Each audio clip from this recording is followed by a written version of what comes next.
Muy buenas tardes con todas y todos. Bienvenidos a la Pontificia Universidad Católica del Ecuador. Damos un cordial saludo a las autoridades de Estado, a la Asociación de Universidades Confiadas a la Compañía de Jesús en América Latina, organismos internacionales, autoridades de las instituciones de educación superior nacionales e internacionales, autoridades académicas y administrativas de la Pontificia Universidad Católica del Ecuador, público que nos acompaña. Para la Pontificia Universidad Católica del Ecuador y la Organización de Estados Iberoamericanos, OEI, es un gusto dar inicio a la conferencia internacional Los principales retos de la educación superior en el contexto actual y el lanzamiento de la maestría en gestión de la educación superior, el primer posgrado en esta área en el país. Como primer punto, invitamos al doctor Fernando Ponce León de la Compañía de Jesús, rector de la Pontificia Universidad Católica del Ecuador, quien brindará unas palabras de apertura.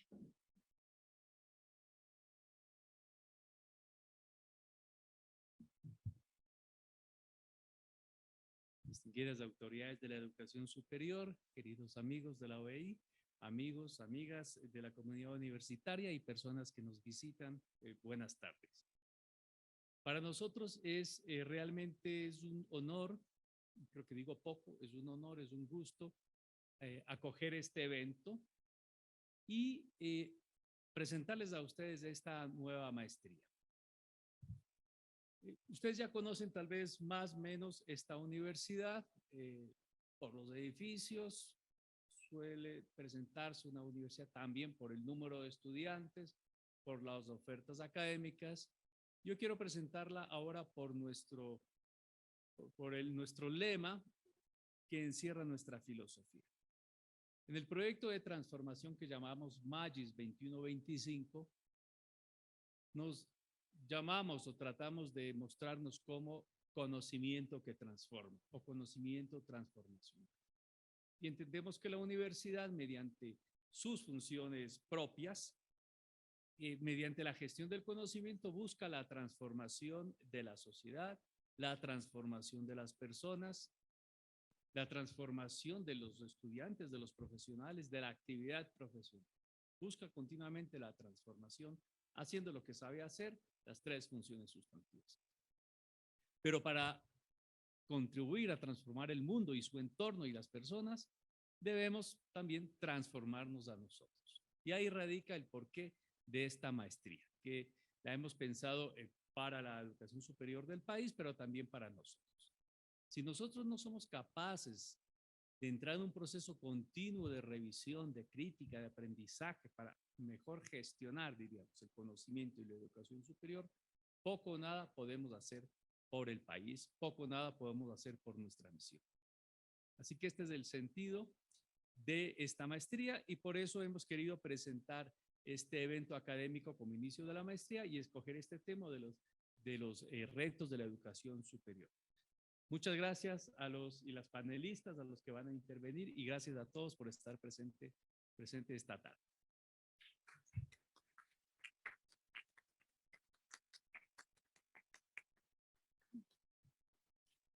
Agradecemos al señor rector por sus palabras de apertura. Como segundo punto, damos paso a la conferencia que será moderada por la magíster Lorena Araujo, coordinadora del programa de maestría en gestión de la educación superior y directora general de estudiantes de la PUSE. Lorena es magíster en sociología por la Facultad Latinoamericana de Ciencias Sociales y alumni PUSE de la carrera de sociología. Además, es estudiante del doctorado en ciencias sociales por la Universidad Nacional de La Plata. Ella cuenta con 15 años de experiencia relacionada al área de educación.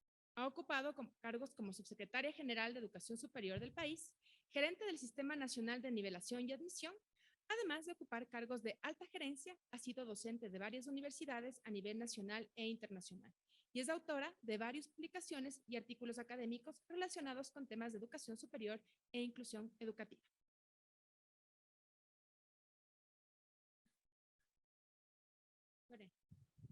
Muy buenas tardes con todas y con todos. En primer lugar, quiero agradecer a las autoridades del Sistema de Educación Superior, autoridades académicas y administrativas de la Pontificia Universidad Católica del Ecuador, estimados panelistas, amigos, buenas tardes. Las instituciones de educación superior tenemos grandes retos, como son la generación de los conocimientos, formación de profesionales integrales, competentes y con valores, una oferta de posgrado más diversificado y vinculado a la investigación, fortalecimiento del proceso de internacionalización, desarrollo de las tecnologías de la información y la comunicación y del sistema de evaluación y participación de la comunidad universitaria en la gestión institucional, entre otros. El día de hoy nos convoca una conferencia en la que tendremos el gusto de escuchar a importantes y expertos panelistas.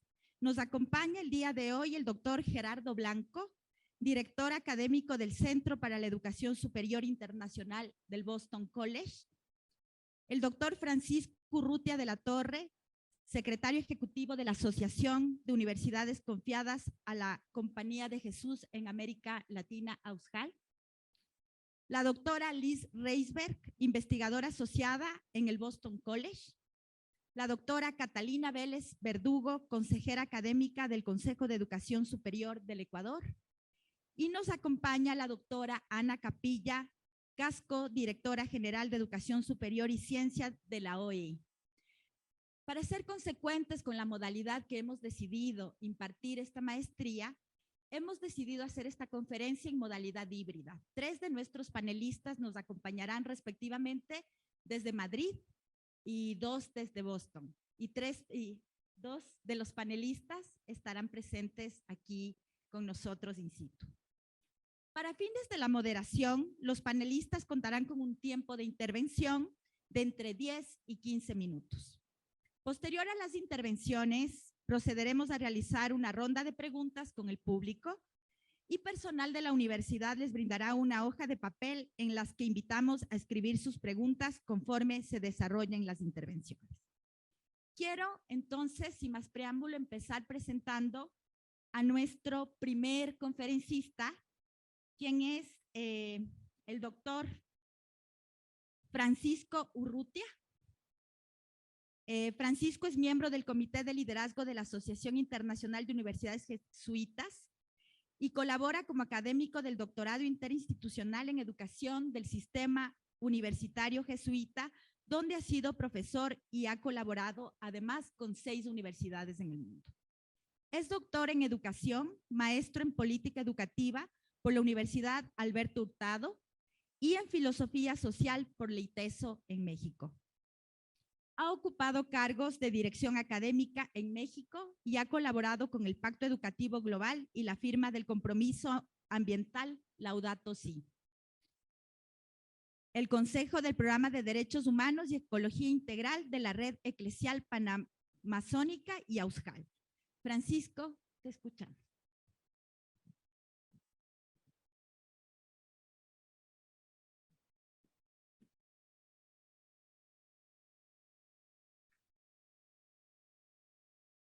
Muy buenas noches, es un honor estar aquí con ustedes. Agradezco mucho la hospitalidad de la PUCE para alojar este diálogo y le felicito desde ahora por la maestría que está lanzando. En coherencia con las palabras del señor rector Fernando Ponce, el presidente de la Asociación de Universidades Confiadas a la Compañía de Jesús en América Latina, doctor Luis Arriaga Valenzuela, ha expresado en numerosas ocasiones que los retos de la educación contemporánea no son otros que los retos de nuestras sociedades.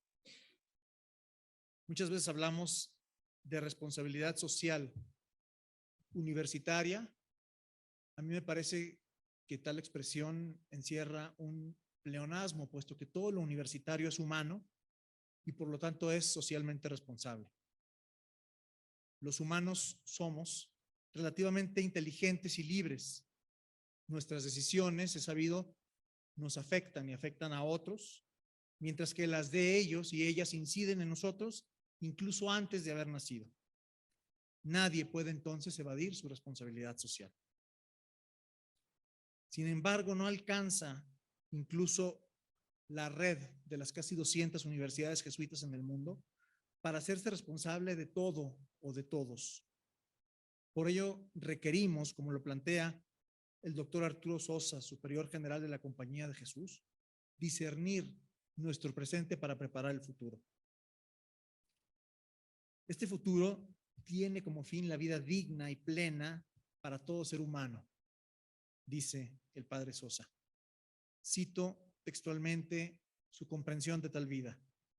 Una universidad como la que queremos, fuente de vida, profundamente comprometida con los procesos de reconciliación, experimenta en su propia existencia cotidiana las tensiones inherentes a la complejidad social y cultural en la que está inserta. La universidad vive también la incertidumbre de la historia en la que opera, experimenta la fragilidad de la vida, porque además siente y sabe que es frágil.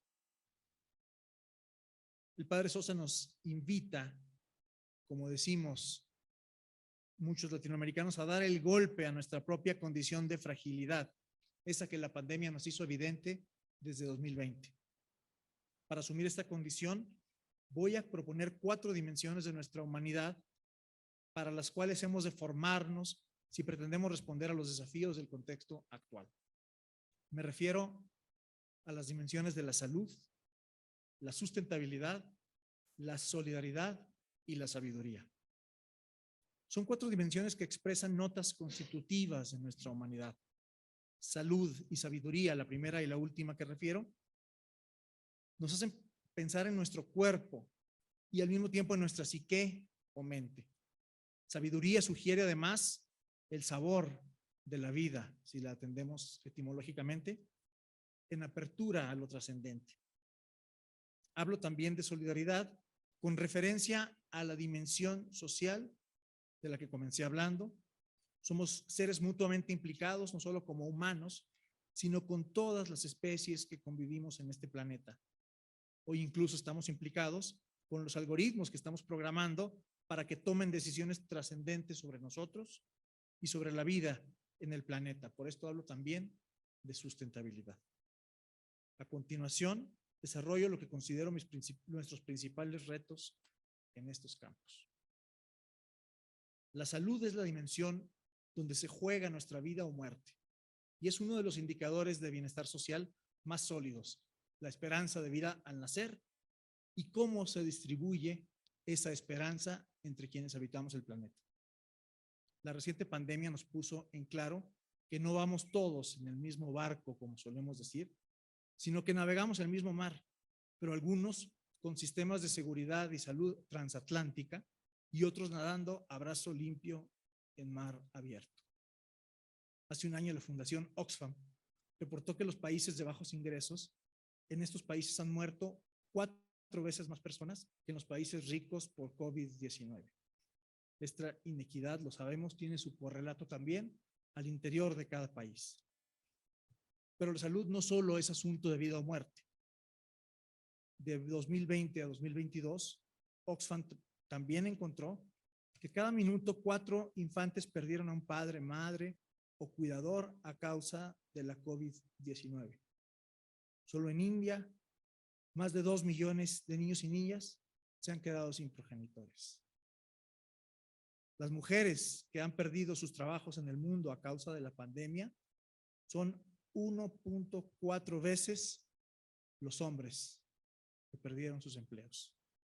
160 millones de personas han sido puestas en situación de pobreza, 137 millones sus trabajos. La salud es también un asunto de riqueza. En el contexto pandémico, cada 26 horas surgió un nuevo multimillonario ligado a la industria sanitaria, de las comunicaciones, el transporte o el entretenimiento. 10 de los hombres más ricos del mundo han duplicado su fortuna, es decir, la han visto crecer a un ritmo de $1,300 millones por día de 2020 a la fecha. Voy a abordar la dimensión social de estos desafíos en unos momentos. Por ahora me mantengo en el campo de la salud, donde es notable, por ejemplo, que las profesiones sanitarias de las universidades jesuitas mexicanas se limiten a la nutrición y la psicología, profesiones sin duda imprescindibles en nuestra sociedad contemporánea, pero a la vez insuficientes para atender desafíos como los que hemos referido. Es destacable, en cambio, el trabajo, por ejemplo, del Instituto de Salud Pública de la PUCE, para caracterizar el estado de salud de los pueblos de la Amazonía ecuatoriana, analizar los esfuerzos de los gobiernos de esta región para atender la salud y los esfuerzos organizados por los propios pueblos amazónicos para atenderla. Publicar junto con la Red Eclesial Amazónica y AUSJAL un informe y una resolución de la Corte Interamericana de Derechos Humanos sobre los pueblos de estos territorios y su fragilidad gravemente incrementada durante la pandemia. Una respuesta educativa, científica a los retos de nuestro contexto de incidencia. También destaco como admirable el compromiso de universidades jesuitas como la Pontificia Javeriana en Bogotá, que fungió como hospital y centro de investigación sobre COVID-19 en los meses más álgidos de esta crisis. Un mayor compromiso para enfrentar estos desafíos con equidad hemos de exigirlo prioritariamente en nuestros gobiernos. Sin embargo, producir los saberes necesarios para argumentar científicamente a qué males nos referimos, cómo podemos contraerlos y cómo atender prioritariamente a quienes más lo requieren, es un desafío para nuestras universidades. Hablo ahora de manera articulada sobre solidaridad y sustentabilidad, puesto que en palabras del Papa Francisco en la encíclica Laudato Si, no hay dos crisis separadas, una ambiental, otra social, sino una sola y compleja crisis socioambiental. Según la Comisión Económica para América Latina, la disminución de la pobreza en nuestra región se estancó en 2014 y aumentó en 2019 y 2020 con la pandemia. Lo mismo ocurrió con la pobreza extrema, que se traduce en familias con hambre y en personas muriendo de enfermedades curables. Vivimos en la región más desigual del planeta. La mitad de los latinoamericanos indígenas y 3 de cada 10 afrodescendientes viven en situación de pobreza, mientras 2 de cada 10 personas no indígenas o afrodescendientes padecen esta condición. Estas inequidades tienen también una expresión socioambiental. Son los pueblos y regiones más empobrecidas de América Latina las que cotidianamente ven sus hábitats depredados por proyectos extractivistas transnacionales, apoyados las más de las veces por nuestros gobiernos. Estas adversidades son además, aunadas a la violencia, expulsoras de personas y pueblos enteros de sus territorios. Las personas se han visto obligadas a dejar sus hogares y países por la pobreza, el deterioro ambiental, las amenazas del crimen organizado o de los gobiernos incluso que deberían garantizar nuestros derechos. Ante esta realidad, los retos para la educación superior son múltiples y profundos. Se trata por una parte de preguntarnos, junto a los sectores sociales que se ocupan de procurar revertir estos problemas, por sus raíces y vías de solución. Esto implica un abordaje transdisciplinario y complejo, como son las problemáticas referidas, y no el habitual tratamiento fragmentado de la enorme mayoría de los programas educativos ofertados en nuestra región. Ofrecer programas que contribuyan a desarrollar los saberes, habilidades, la socioafectividad y las capacidades científico-tecnológicas para atender nuestros desafíos de derecho a la salud, educación, vivienda, trabajo decente, derechos civiles, cultura, entre otros, es un reto transversal para nuestra región. Colaborar en ello con otros sectores sociales lo es para nuestras universidades, no solo para sus direcciones de vinculación, sino para nuestras agendas de investigación y de desarrollo curricular. Expresados estos desafíos, me permito cerrar con 2 palabras sobre la sabiduría. Que es sabido, junto con saber y sabor, comparten la raíz etimológica de la vida buena. Se trata entonces de saborear estos desafíos en lugar de sufrirlos, de enfrentarlos sin amargura, como cuando se acompaña a los amigos o a la familia a enfrentar sus retos vitales. Hacernos entonces amigos de quienes más padecen las injusticias implica contextos educativos intencionados para ello.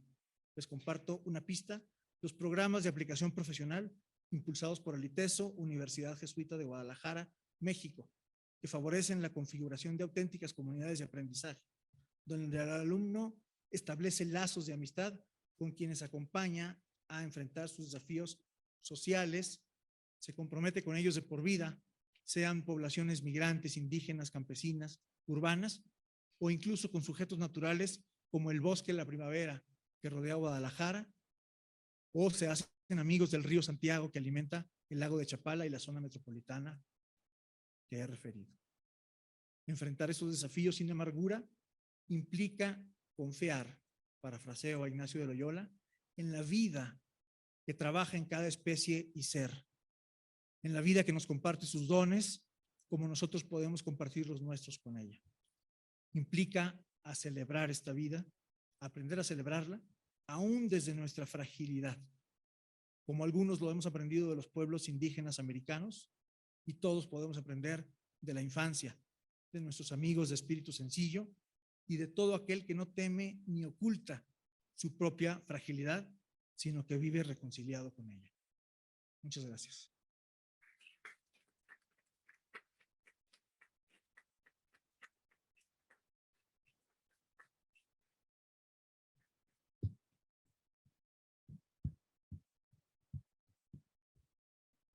Gracias al doctor Francisco Urrutia. En este momento voy a dar la palabra a la doctora Ana Capilla Casco, quien es directora general de Educación Superior y Ciencia de la Organización de Estados Iberoamericanos, OEI, y profesora de Relaciones Internacionales en la Universidad Francisco de Vitoria. Es doctora cum laude en Historia Contemporánea por la Universidad Española de Educación a Distancia, UNED, y licenciada en Derecho por la Universidad San Pablo, CEU. Ha sido la jefa de la Unidad de Verificación de la Fundación para el Conocimiento Madrid+D, y también fue asesora del ministro de Educación, Cultura y Deporte y responsable del área de internacionalización de la Secretaría General de Universidades del Ministerio en España. Ana nos acompaña desde Madrid, España. Bienvenida, Ana.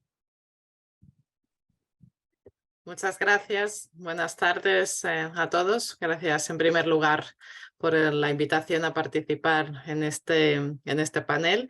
Un saludo a mis compañeros de panel y comienzo pues brevemente, porque sé que tampoco tenemos mucho tiempo, señalando que nosotros en la OI acabamos de aprobar el nuevo programa presupuesto. Lo hicimos en el mes de diciembre. Es un programa presupuesto para los próximos 2 años. Y previo a ese trabajo hemos realizado un informe diagnóstico de la educación superior y la ciencia en la región, porque nos parecía pertinente, no solo de cara a nuestro programa presupuesto, sino simplemente a los proyectos e iniciativas que llevamos a cabo en la OI, conocer exactamente el impacto que había tenido la pandemia, tanto en educación superior como en ciencia.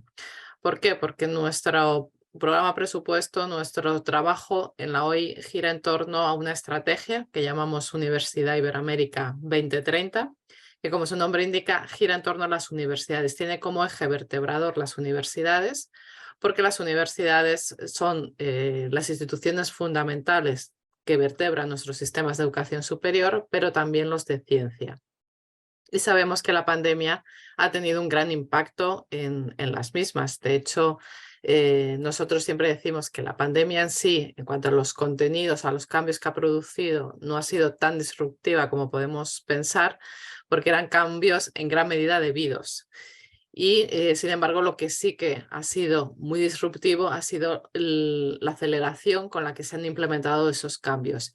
Y como para poner un ejemplo muy gráfico de lo que digo, llevamos muchos años hablando de la necesidad de digitalizar nuestras universidades, ¿no? De que vivimos en una sociedad del conocimiento digital y que las instituciones de educación superior también tenían que alcanzar un cierto nivel de digitalización, porque entre otras cosas no solo ayuda a la gestión de la propia universidad, sino también contribuye a que nuestros egresados adquieran una serie de competencias que sí o sí el mercado les va a demandar, porque el tejido productivo, como hemos dicho, está también en una fase de digitalización. Estamos en la industria 4.0. Y la verdad es que existía un cierto desequilibrio entre las competencias que tenían nuestros egresados y y lo que demandaban los empleadores. En la OI hicimos un estudio justo antes de la pandemia que ponía de manifiesto esto, y en el que en una encuesta que hicimos a varios empresarios responsables de empresas muy destacadas de la región, todos señalaban, pues, entre otras cosas, que a los egresados les faltaban competencias digitales. Llegó la pandemia y esa digitalización ha habido que hacerla, como he dicho, muy deprisa, casi de un día para otro. Hay que tener en cuenta, para poner algo de cifras y saber exactamente de lo que estamos hablando, que antes de la pandemia apenas un 40% de nuestras universidades tenían una estrategia de digitalización. Con más o menos implementación, eso no lo sabemos, pero el primer paso, que es pensar, el tener esa estrategia de digitalización, tan solo lo tenía un 40%. Así que nuestro informe diagnóstico ha dado cuenta de que ese proceso de digitalización que se ha llevado a cabo durante la pandemia ha sido meritorio, desde luego. Ha exigido un gran esfuerzo por parte de las universidades, pero también de manera muy especial de los profesores, porque hay que tener en cuenta que, entre otras cosas, muchos han tenido que pasarse, como digo, prácticamente de un día para otro o en 4 o 5 días a una modalidad de enseñanza, la virtual, que no conocían, con la que no estaban familiarizados y para la que no tenían formación.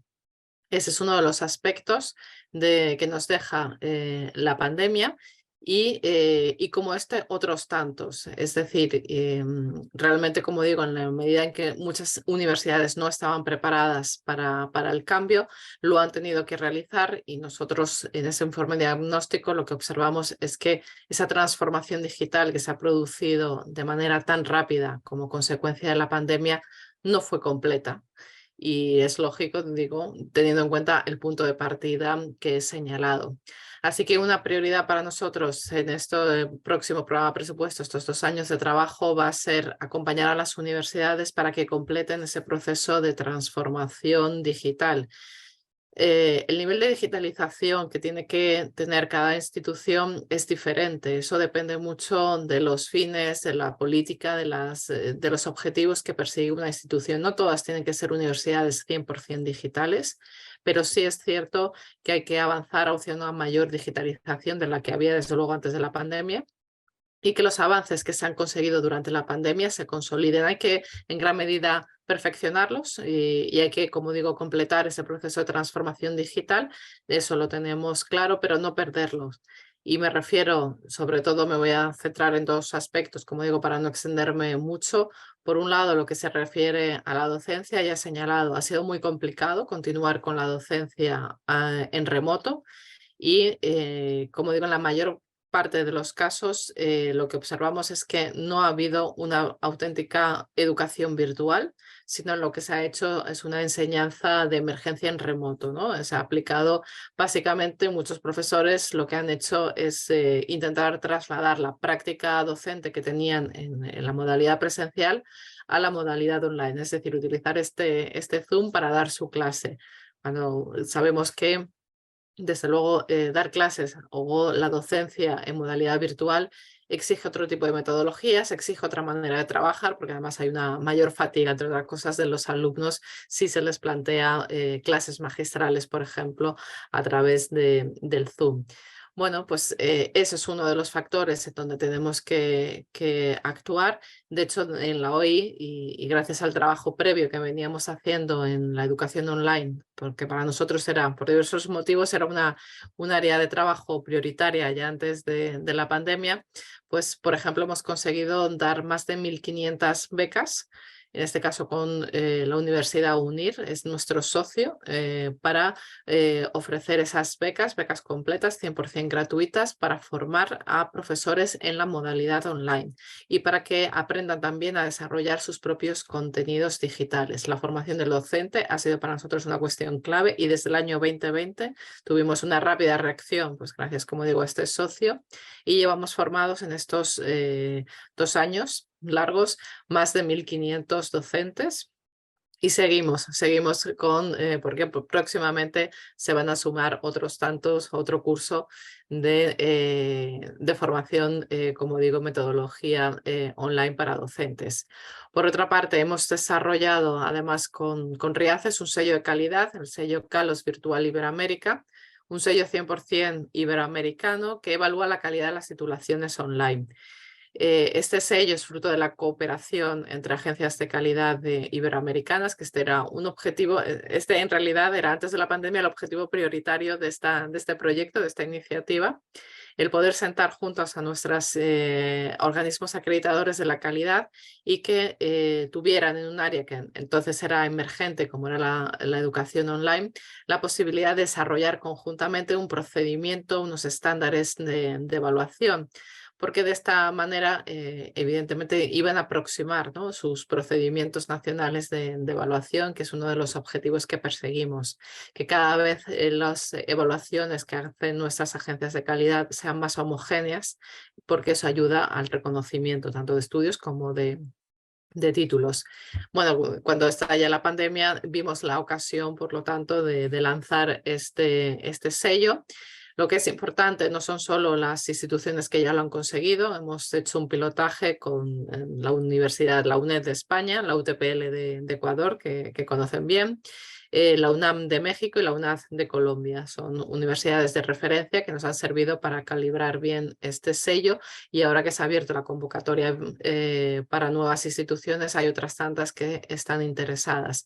Pero como digo, el sello va a reconocer el buen trabajo que están haciendo estas y otras universidades en la educación online, pero sobre todo la metodología, la guía de evaluación que está accesible en nuestra página web, sirve también para cualquier otra universidad o cualquier otra titulación que está impartiendo online para conocer cuáles son los estándares de calidad mínimos que tienen que adquirir. Se presentarán o no al sello, pero lo importante es que ya tienen ahí una referencia sobre qué es lo que tienen que hacer para impartir docencia virtual.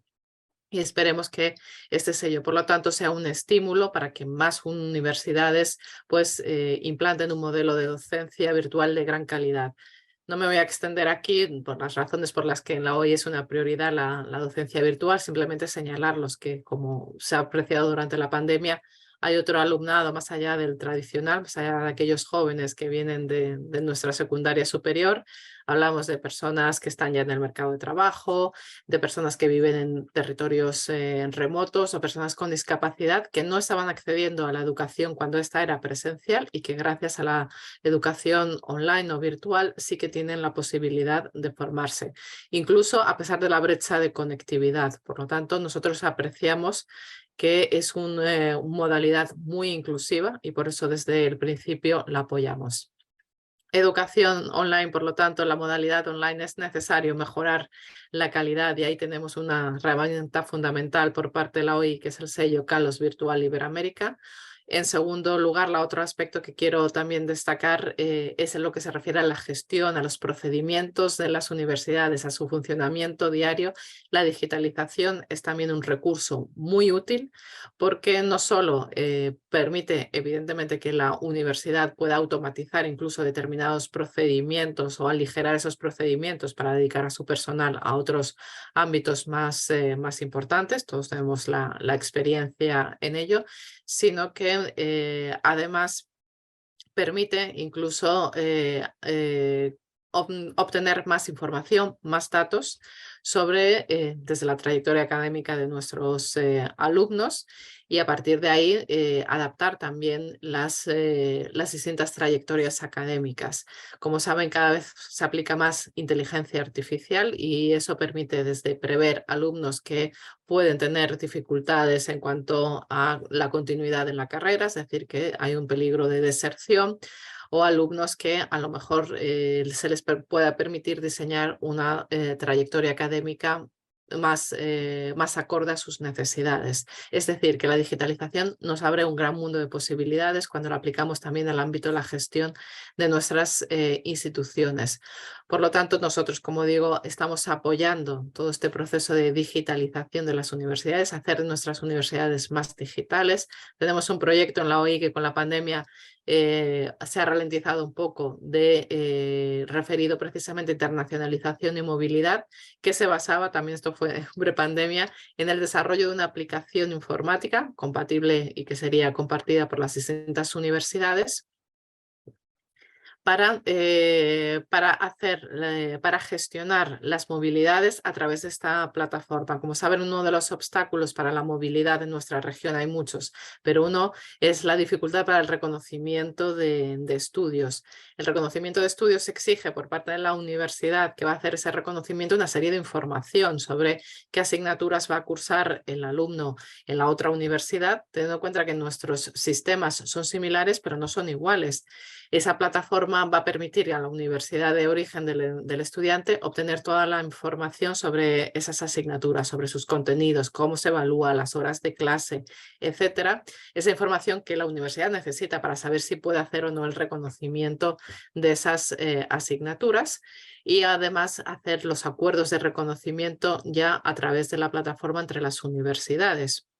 Así que la digitalización lo que nos ofrece, como digo, es una manera de agilizar los trámites, pero también de que más universidades puedan realizar intercambios entre sí, aunque no se conozcan, aunque no haya convenios. En el momento en que toda esa información se comparta en esa plataforma y además esa plataforma servirá también para poder llegar a acuerdos entre las universidades. Ya saben que es fundamental que el alumno, una vez que se vaya a hacer su movilidad, tenga ya el acuerdo entre ambas universidades que garantiza su reconocimiento de los estudios que va a hacer en la universidad donde va a realizar su estancia. Pues como digo, este proyecto que estamos impulsando ahora de nuevo, aprovechando esta ola de digitalización de nuestras universidades, es también otra de las oportunidades que nos ofrece que nos ofrece la digitalización, ¿no? La transformación digital de nuestras universidades. Así que esta es, como digo, una área fundamental de trabajo en los próximos 2 años para la OI. Vamos a seguir implementando el sello Kalos Virtual Iberoamérica.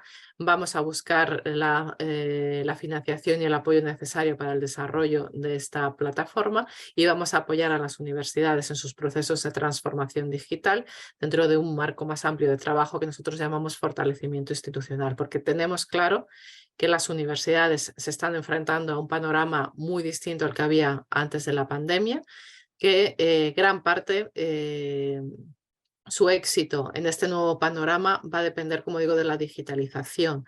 ¿Por qué? Porque van a acceder a un nuevo tipo de alumnado. Las cortes demográficas se están descendiendo en nuestra región, así que las universidades van a necesitar llegar a este nuevo alumnado, este alumnado no tradicional al que antes me refería. Ese alumnado solo va a poder tener acceso a la educación, como he dicho, si es virtual o híbrida, no en la modalidad presencial.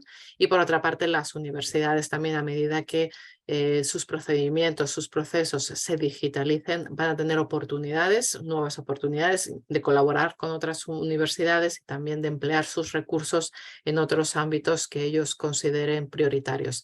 Así que estamos en un momento clave para las universidades en el que hay que afrontar estos cambios y aprovechar los mismos para redefinir nuestras políticas, nuestras estrategias y lo que tenemos claro, sea cual sean los objetivos que persiga cada universidad, es que la digitalización tiene que ser un aspecto fundamental a partir de ahora.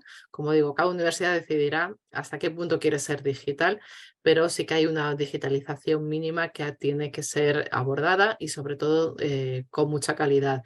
Y desde luego en la OI pueden contar con nosotros para acompañarles en este proceso. No me extiendo más. Muchas gracias, como digo, por la invitación. Y espero que pronto pueda volver a Ecuador. Gracias, Ana.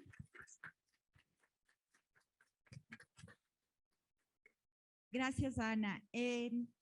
Inmediatamente interviene el doctor Gerardo Blanco, quien también nos acompaña virtualmente. El doctor Blanco es profesor y director académico del Centro para la Educación Superior Internacional en el Boston College, especialista en el programa Fulbright y asesor de iniciativas globales en el American Council on Education. Sus líneas de generación del conocimiento se enfocan en los procesos de internacionalización y cómo estos interactúan con el aseguramiento de la calidad. Ha recibido premios de la Sociedad de Educación Internacional Comparada, CIES. Además, ha sido profesor investigador visitante en universidades de China, Alemania y Polonia. Gracias, Gerardo, por aceptar nuestra invitación. Tienes la palabra. Muy buenas tardes y buenas noches para nuestros colegas que están acompañándonos virtualmente desde España. Primeramente quisiera comenzar con un enorme agradecimiento por la invitación a participar en este panel y al mismo tiempo compartir mi felicitación a la PUCE por abrir este nuevo programa de maestría. Yo creo que estamos en un momento donde existe una enorme necesidad para la formación de profesionales que apoyen el trabajo de nuestras instituciones de educación superior y que lo hagan de una manera que es consistente con los valores y con los compromisos que las universidades necesitan hacer para reducir los problemas de desigualdad que ya se han mencionado en este panel, pero también que respondan a los cambios tecnológicos que nuestras sociedades están enfrentando. Creo también muy importante el reconocer que uno de los retos, y este es el principal reto al que yo me voy a estar refiriendo en esta conversación, es el reto del relacionamiento internacional de las universidades y de la formación de nuestras y nuestros estudiantes para un mundo que es cada vez más global. Yo creo que en ese sentido, primeramente nos da mucho gusto el poder formar parte de este trabajo y esto es algo que hemos venido haciendo en el Centro para la Educación Superior Internacional en Boston College ya desde hace casi 30 años. Y en este sentido creo que es muy importante el enfatizar la importancia de que el relacionamiento local y el relacionamiento global de las universidades no se excluyen. Y entonces es muy importante encontrar formas en las cuales el relacionamiento local y el relacionamiento global de nuestras instituciones de educación superior sean complementarios y que se puedan llevar a cabo de una manera que responde a la misión de nuestras instituciones y a los compromisos que hacemos con la sociedad.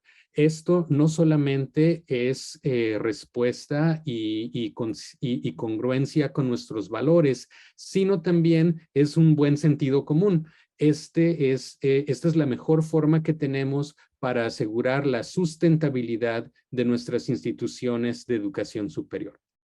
Entonces, enfocándonos a este reto de la internacionalización de la educación superior como un reto clave para la educación superior en general, yo creo que es muy importante enfatizar el contexto en el que nos encontramos post pandemia, sobre todo el contexto que ha cambiado y que ha transformado las relaciones internacionales. Yo creo que uno de estos primeros retos es que la congruencia conceptual de las regiones que hemos utilizado para dividir el mundo se ha desestabilizado.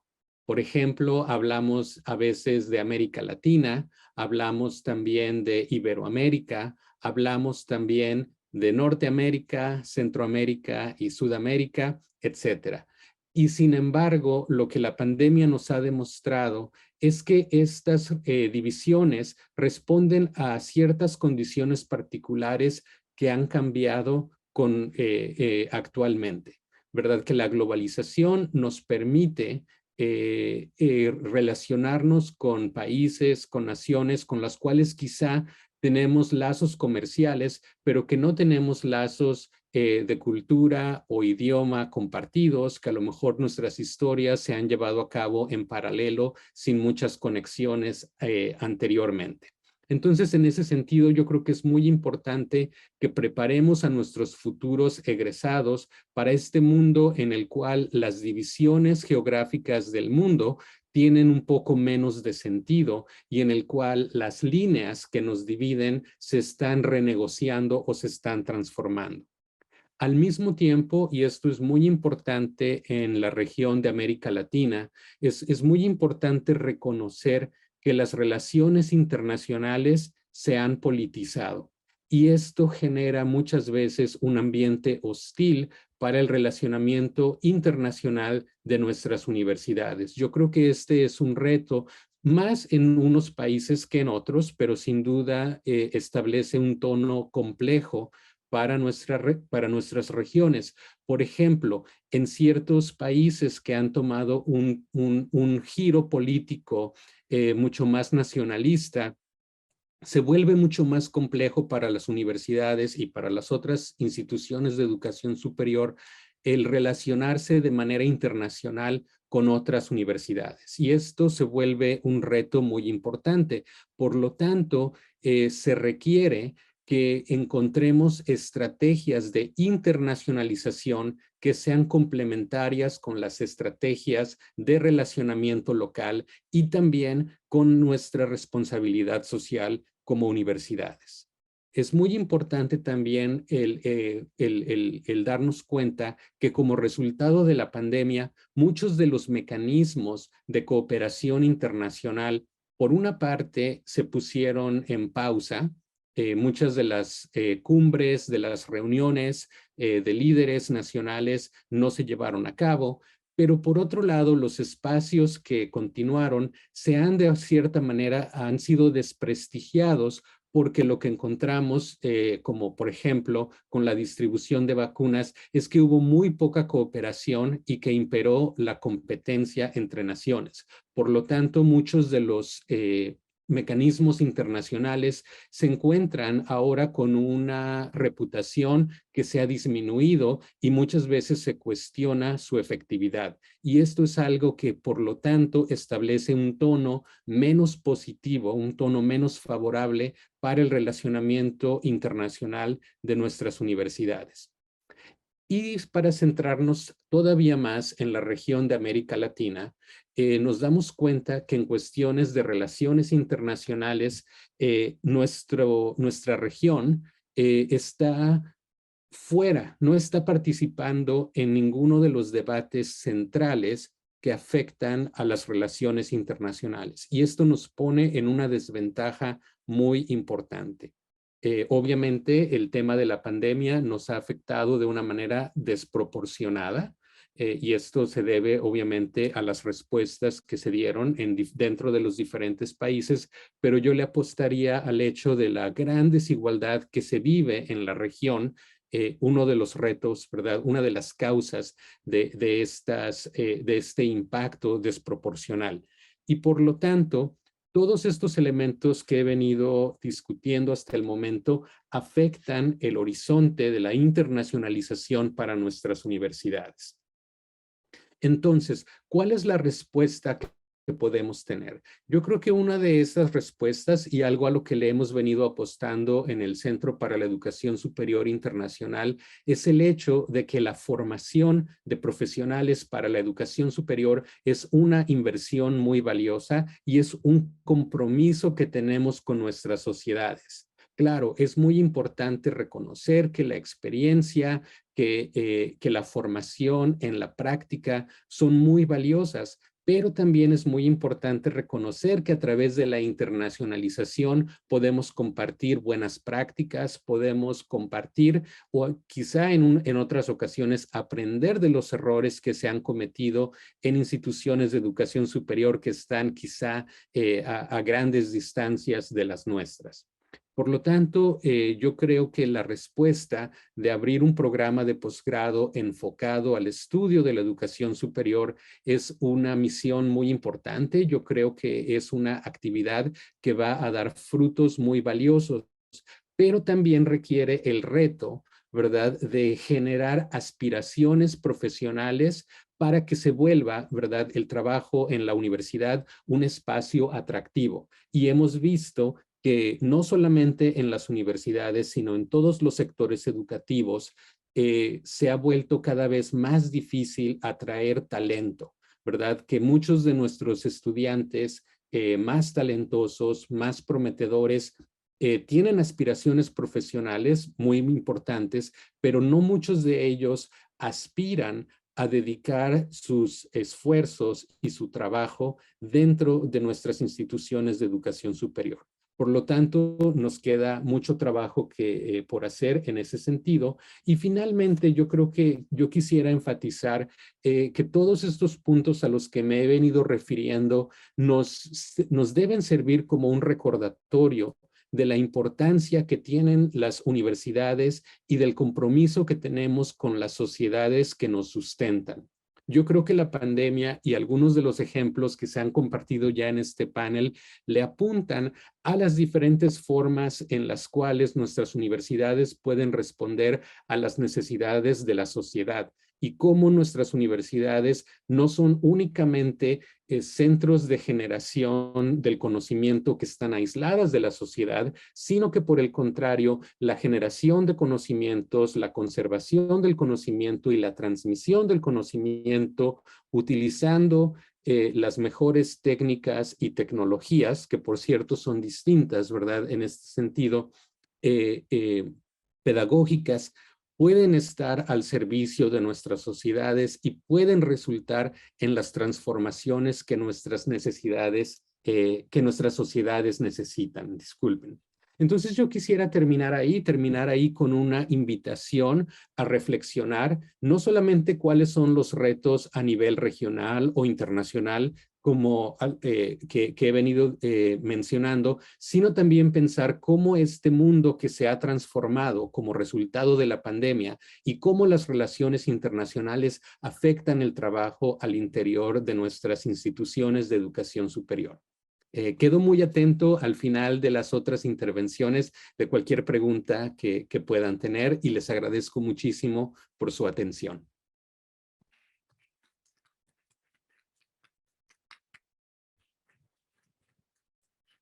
Muchas gracias, Gerardo, por tu intervención. A continuación, voy a dar la palabra a la doctora Liz Reisberg, quien es consultora en educación superior y asesora de universidades, ministerios de educación, organizaciones no gubernamentales y organismos internacionales de todo el mundo. También es investigadora asociada del Boston College. Su carrera profesional se ha centrado en diferentes aspectos de la educación superior, en particular en la orientación de las universidades en torno a la innovación centrada en la evaluación de la calidad, la internacionalización, la enseñanza y el aprendizaje. Su colaboración más reciente fue un libro sobre la corrupción en los sistemas de educación superior en todo el mundo. Tienes la palabra, Liz. Bienvenida. Muchas gracias, Lorena. Es un placer acompañarles hoy, esta tarde o la noche en España y tener esta oportunidad de interactuar con ustedes. Yo voy a cambiar un poco la dinámica subiendo un PowerPoint. Espero que me dejen unos minutitos para ajustar la presentación. Creo que ya está, ¿verdad? Sí, continúa, Liz. Ok. Bueno, estoy muy agradecida a mis compañeros, mis colegas en el panel, que realmente cada persona responde al título de esta sesión de los principales retos de educación superior con una mirada diferente. Y yo también tengo mi perspectiva. Y estoy mirando un poco más de la universidad hacia adentro, que los retos son muchos y es un tema bastante amplio y la universidad realmente está en un momento donde tiene que responder a expectativas muy variadas, muy amplias y cada vez más complicadas. Yo voy a enfocar en dos. Uno es el bienestar de los estudiantes. Durante su carrera, durante el tiempo que están en la universidad y su felicidad en su vida posterior. El otro tema que es el diseño del currículo, que yo diría tiene que cambiar. tenemos que pensar un poco más en la pertenencia de la experiencia al mercado laboral y preparación para la integración en una sociedad civil y democrática. Y en eso creo que la mayoría de nuestros países están en crisis, que el problema es cómo manejar nuestras democracias para proteger los derechos y posibilidades de todos nuestros ciudadanos. Y cómo organizamos una preparación para un futuro desconocido y volátil. Quiero enfocar primero en el bienestar de estudiantes. Hoy la forma en que el profesor trata a estudiantes es más importante que lo que él o ella imparte. Estamos viviendo una crisis de salud mental en casi todas las universidades. Al inicio yo creía que fuera algo solamente en Estados Unidos, pero como estoy hablando con colegas por todo el mundo, me parece que es una experiencia que estamos compartiendo con casi todas las universidades en todos los países del mundo. En parte es resultado del aislamiento y el estrés y pérdidas de COVID, pero por otra parte es un resultado del mundo en que vivimos, con mucha incertidumbre, con mucha violencia, con mucha inestabilidad política, con mucha inestabilidad económica. Pues así, esos estudiantes están preparándose para entrar en una sociedad con mucha ansiedad. Y además, nuestros estudiantes están recibiendo información de los medios sociales que tiene mucho impacto en su autoestima. Obliga que entendamos el estado mental del estudiante, no solamente su desarrollo profesional o académico. El proceso de aprendizaje está impactado por el estrés emocional, económico y social que está sufriendo. También impacta si los estudiantes van a seguir estudiando en la universidad o si van a abandonar sus estudios. Estudiantes son muy susceptibles a las influencias que les están llegando desde Facebook, desde Instagram, desde TikTok. Y eso está compitiendo con el desarrollo que estamos tratando de apoyar dentro de la universidad. Es urgente sistemas de monitoreo, aportes e intervención. La interacción con el docente es clave para dar al estudiante la confianza que tenga derecho de estar en la universidad, un sentido de pertenencia, o como en inglés decimos belonging. Y yo puedo dar una idea de mi propia experiencia, una anécdota, que cuando yo llegué a la universidad, yo tenía 17 años, y yo en el primer semestre estuve en una clase y todos los estudiantes estaban haciendo referencia a un filósofo, y no tenía ninguna idea quién era. Y en ese momento sufrí una crisis de confianza. Creía que yo no tenía, que tal vez mi formación previa no fuera adecuada para apoyarme en la universidad. Y tenía miedo de un fracaso en mi carrera. Pues por alguna razón encontré la confianza para visitar al profesor de esa clase en su horario de consultas y le dije que no estaba segura que pertenecía a la universidad porque no sabía quién era ese filósofo. Y el profesor se puso a reír y me dijo, chicas, por eso que estás acá. Si supieras todo, no tendrías por qué estar en la universidad. Estás aquí para aprender. Pero eso fue, tuve la suerte de justo en ese momento encontrar a un profesor que me alentó, que me reorientó para pensar que sí tenía posibilidad, que sí pertenecía, que iba a aprender lo que me faltaba. Pues así, eso es un papel del docente, que no es un papel que damos al docente, que pasa, en mi caso, pasó por una casualidad. El estudiante tiene que sentirse reconocido, reconocida en el aula. Muchos profesores dan su materia, pero sin hacer una conexión con el estudiante. Estamos, por las investigaciones que estamos realizando, encontrando que para el estudiante de hoy es muy importante que haya cierta relación con su profesor, no solamente con la materia. Que los docentes tienen que estar alertos a los estudiantes en crisis porque son ellos que tienen el contacto diario con los estudiantes. En muchas universidades ahora tenemos centros de apoyo, pero necesitamos que el docente sea el puente entre esos servicios de apoyo y los estudiantes que están sufriendo problemas académicos, económicos, psicológicos o lo que sea. Algo que me salió hace poco es que me pareció interesante es que las investigaciones muestran que los estudiantes universitarios que sienten que pertenecen a sus instituciones obtienen mejores calificaciones y les va mejor en la persistencia, compromiso y salud mental. Pues eso es algo que tenemos que tener muy presente en cómo organizamos nuestras actividades. Tenemos que demostrar y reconocer que tenemos que ayudar a nuestros estudiantes a enfrentar la cantidad de información que está llegándolos a través de los medios sociales. Para que haya una interacción positiva con sus pares, no sé por qué hay problemas habilidad de revisar críticamente información en línea, porque como sabemos todos, hay mucha información incorrecta, falsa que está circulando. Y ahora hay mucha preocupación con ChatGPT, que tiene su bueno y su malo, hay beneficios o riesgos, pues es una herramienta y tenemos que guiar a los estudiantes para que sepan cómo manejar esas posibilidades que se encuentran a través del Internet.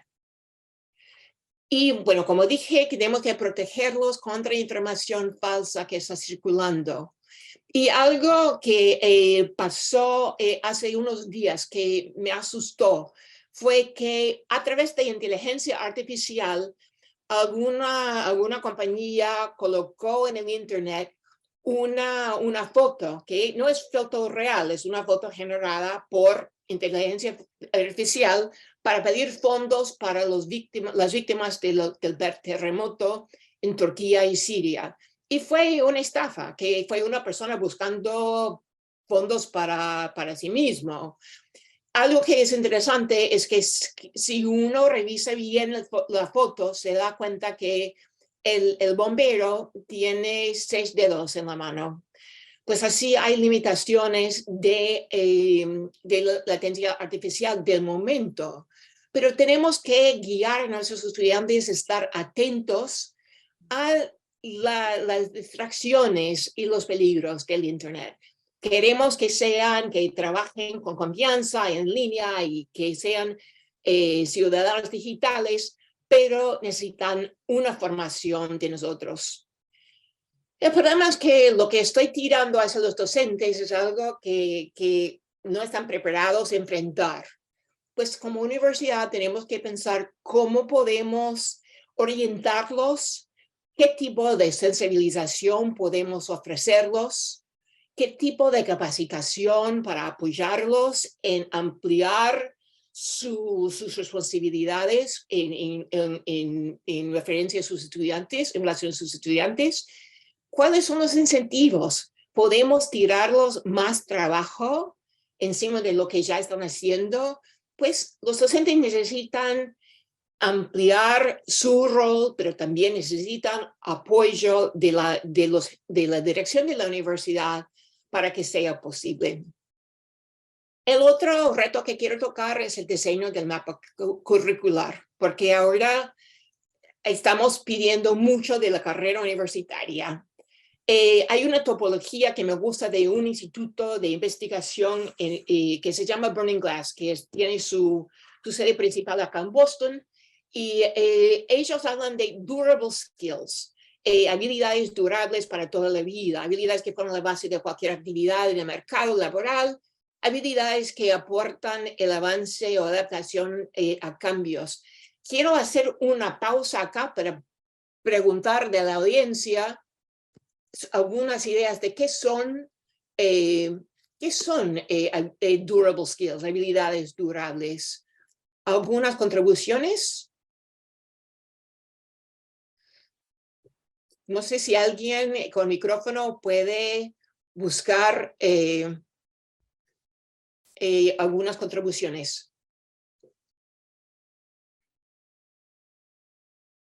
¿Qué debe ser un durable skill?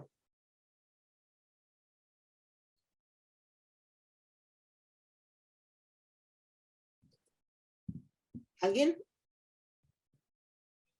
Hago una contribución.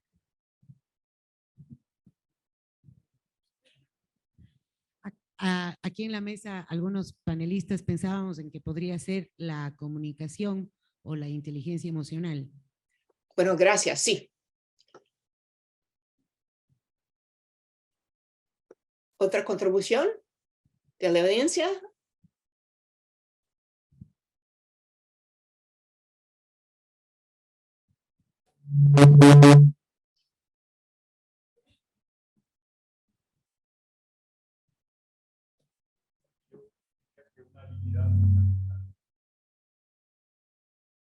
¿Alguien me puede repetir lo que dijo, señor, el profesor? Saber calcular, Liz. Sí, gracias. ¿Alguna otra? Creo que no. Así. Ok. Pero eso son cosas como, por ejemplo, la habilidad de analizar críticamente algún problema,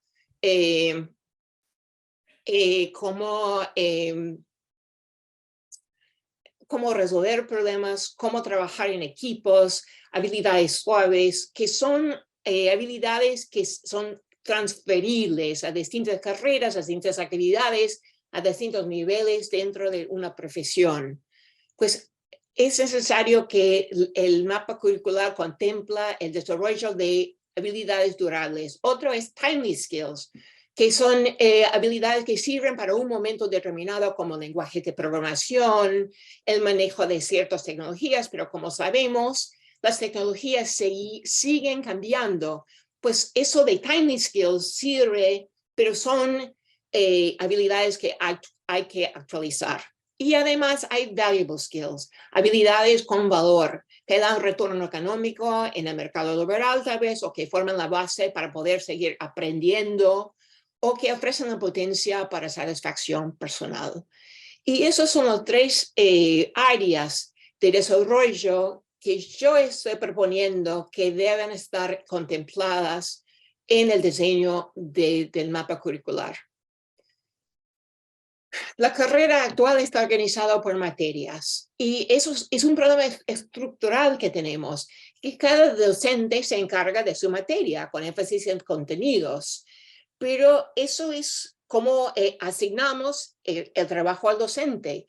El tema es cómo incorporamos el desarrollo de habilidades transversales en todo, para que están integradas en todas las materias, y que cada docente tiene presente la posibilidad de ampliar las experiencias del aula.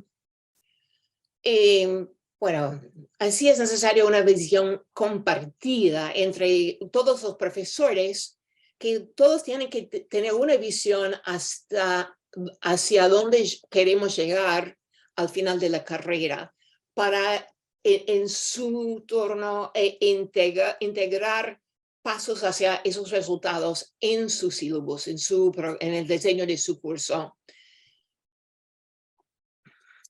Y el tema es cómo capacitar a los docentes.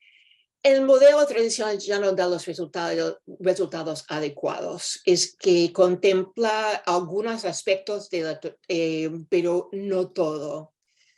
En muchos casos, la mayoría, el mapa curricular todavía parece que tiene primer año, segundo año, y los programas están sobrecargados con asignaturas, que tenemos que alejarnos un poco de ese modelo que sigue funcionando en la mayoría de América Latina, que está dedicando la mayoría del tiempo de estudiante en la universidad a cursar materias, asignaturas.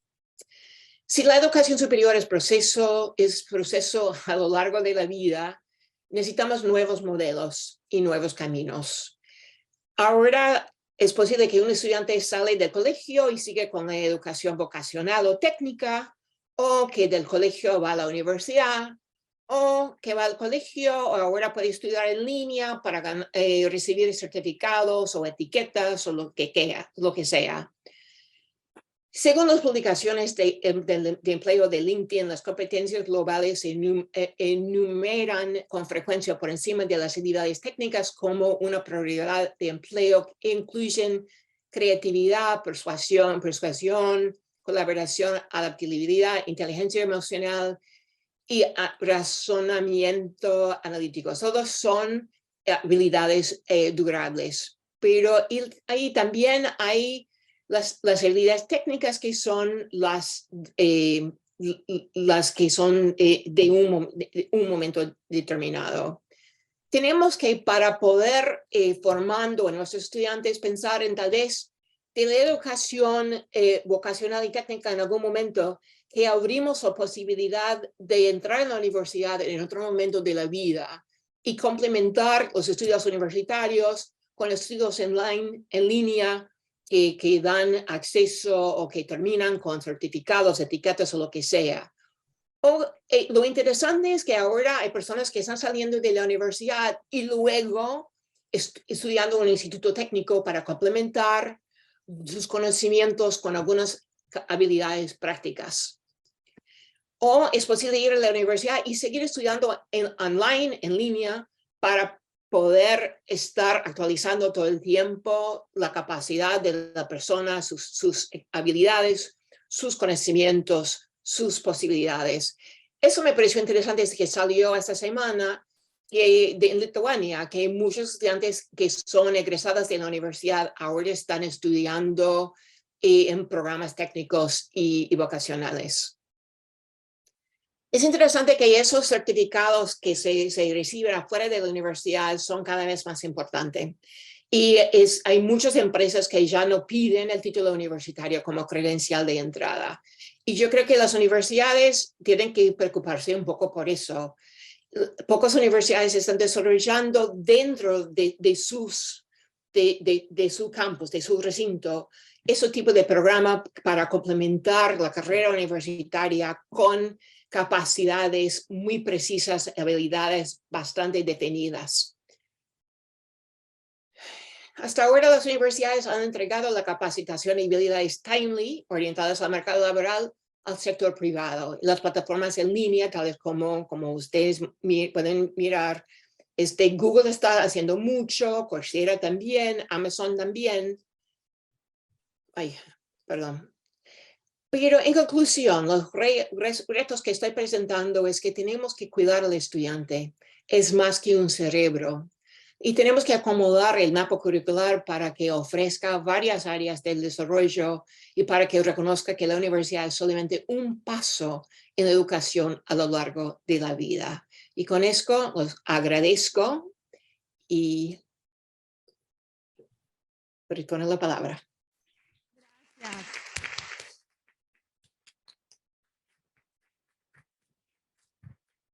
Muchas gracias a Liz. Y finalmente, para complementar esta importante discusión, damos la bienvenida a la doctora Catalina Vélez, quien es consejera académica del Consejo de Educación Superior CES. Es doctora en Desigualdades e Intervención Social, Multiculturalismo, Interculturalidad y Diversidad por la Universidad Pablo de Olavide, Sevilla. Magíster en Estudios Latinoamericanos por la Universidad Andina Simón Bolívar. Es licenciada en Ciencias de la Educación de la Universidad Politécnica Salesiana. Tiene una larga trayectoria como docente e investigadora desde hace 27 años. Es profesora de la Pontificia Universidad Católica del Ecuador y de la Universidad Andina Simón Bolívar.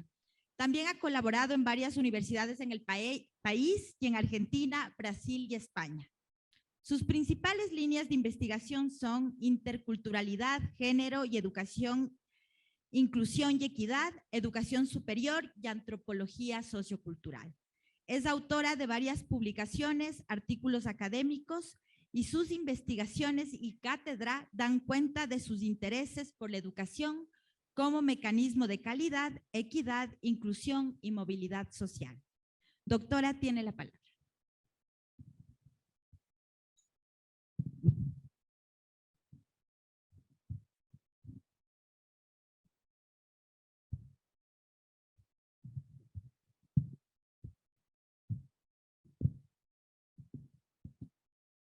Buenas tardes a todos y a todas. Un cordial saludo al padre rector de la Universidad Católica del Ecuador, a los panelistas de este evento, a las autoridades del sistema de educación superior, a los profesores, estudiantes, comunidad académica que hoy nos acompañan, a todos los aquí presentes. Quisiera empezar agradeciendo de manera muy sentida a Carlos Ignacio Mangin y Lorena Araujo por invitarme a participar en esta conferencia que da apertura a un programa de gran importancia como espacio de reflexión, análisis y construcción prospectiva de la educación superior en el contexto actual.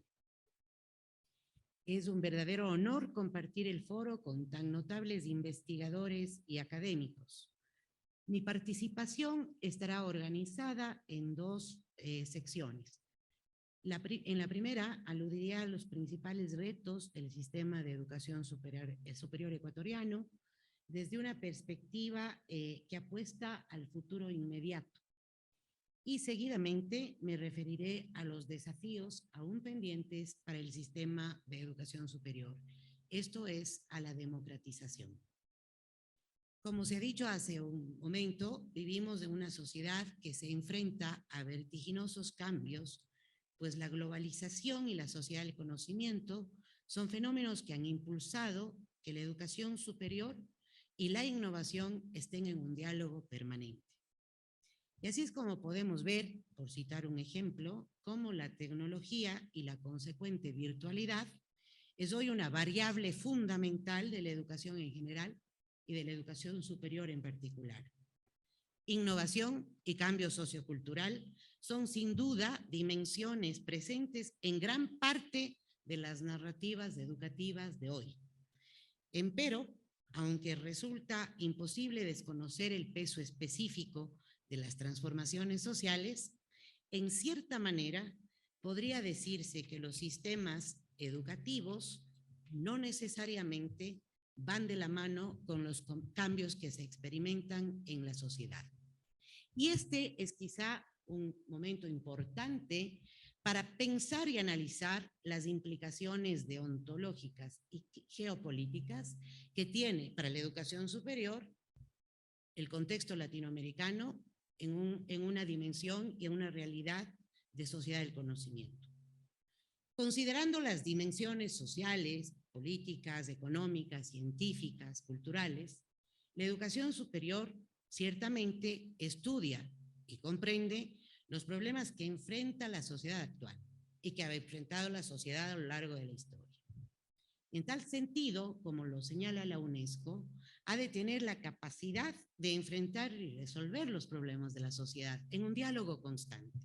Sobre todo, promover el pensamiento crítico y la ciudadanía activa para así contribuir al desarrollo sostenible y el bienestar social. Los cambios que se han vivido en los últimos años, sobre todo a raíz de la pandemia COVID-19, ya mencionada en este evento, evidencian la necesidad de formar profesionales integrales que también sean ciudadanos con pleno derecho en un mundo complejo e interconectado, capaces de colaborar para resolver problemas. Es decir, los sistemas de educación superior deben tener una estrecha relación y conexión con la realidad de los contextos donde operan, con el fin de alcanzar uno de sus objetivos principales, la creación de valor social. Ahora bien, como se dice popularmente, el camino es largo y en él estamos. Y la misión social del sistema de educación superior ecuatoriano no ha cambiado. Las instituciones de educación superior trabajan arduamente para garantizar una articulación sólida entre docencia, investigación y vinculación con la sociedad. Funciones sustantivas que posibilitan dar una contribución real para mejorar las condiciones y necesidades de la sociedad ecuatoriana. En esta línea y de cara al futuro de la educación superior, la gestión del conocimiento, un conocimiento transformativo, se convierte en la base para la construcción de la universidad como agente de desarrollo. No solamente porque, como bien lo manifiestan varios autores, entre ellos citaré a Cielingo, que señala que la educación superior requiere ser más flexible, accesible y mejor para satisfacer la necesidad de aprendizaje continuo, sino porque en un mundo paradójicamente cada vez más interconectado, es necesario considerar las necesidades de los estudiantes, sus expectativas frente a lo que la educación ofrece y las especificidades de la formación profesional. Como es bien sabido, el aprendizaje continuo del que se habla en diversos estudios va de la mano con las certificaciones profesionales y la formación competencial. Hoy es posible diseñar un proyecto de diseño de interiores o de composición musical, por poner un ejemplo, sin haber ido nunca a la universidad. Hay plataformas que por módicos precios, otras no por tan módicos, ofrecen formaciones cortas con una respectiva certificación. Las nuevas generaciones, en un gran porcentaje, reconocen las bondades de estas plataformas, de estas ofertas, y las consumen, a veces con deleite. Empero, no se trata solo de pensar en cuántas instituciones de educación superior locales han modificado su oferta a partir de las expectativas de los jóvenes usuarios, sino sobre todo de pensar cómo las universidades incorporan a su estructura y a su oferta, a su prospectiva, estas nuevas realidades y demandas sociales. En el Ecuador, las actividades universitarias se concentran en la producción y aplicación del conocimiento que sirve para formar profesionales competentes, con espíritu social y con compromiso para la transformación. Esto se ve reflejado en el considerable fortalecimiento de la investigación científica y proyectos de vinculación social que se han producido en los últimos 15 años en el Ecuador. Las universidades ciertamente trabajan para responder a uno de los grandes desafíos, como es la aproximación práctica y deontológica a la inteligencia artificial en los procesos formativos, la investigación y la gestión académica. Hace un momento la profesora Reisberg nos ha mostrado un ejemplo clarísimo de las implicaciones deontológicas que puede tener la inteligencia artificial. Por otra parte, el lenguaje digital, que necesita ser universalizado a través de programas desarrollados por inteligencia artificial, también implica no solamente un conocimiento sólido de programación, sino una base ética sólida para su aplicación. La Universidad del Nuevo Milenio se enfrenta a un enorme reto en el desarrollo de competencias digitales para que los profesionales sean capaces de comprender, desarrollar su entorno tecnológico y revertir dicho conocimiento en la transformación social. Como he dicho hace un momento, las demandas del mercado laboral son distintas a las de hace 20 años, 10 años y 5 años. Y también las expectativas de los estudiantes son distintas.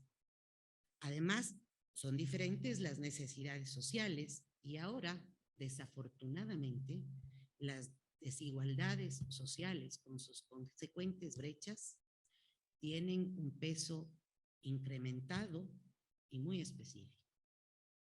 Por eso pensar en los retos de la universidad de cara al futuro pasa sin duda por fortalecer la gestión del conocimiento como un elemento básico de la educación superior.